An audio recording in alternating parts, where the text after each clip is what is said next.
মহান আল্লাহ বলেন, ওয়াল আসর, যুগের কসম, সময়ের কসম, ইন্নাল ইনসানা লাফি খুসর, নিশ্চয়ই অবশ্যই সমস্ত মানুষ ক্ষতির ভিতরে রয়েছে। ইল্লাল্লাযীনা আমানু ওয়া আমিলুস সালিহাত, তবে তারা নয় যারা ঈমান আনয়ন করেছে এবং সৎ কর্ম করেছে।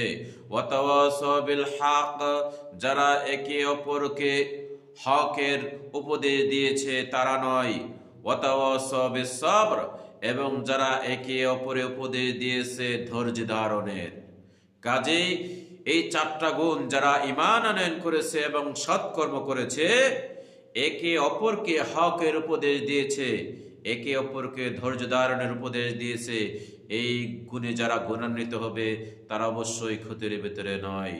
আল্লাহ তাআলার কাছে আমরা দোয়া করি, প্রার্থনা করি, আল্লাহ তাআলা যেন এই বিধানগুলো আমাদেরকে মেনে চলার তৌফিক দান করুন। আমিন।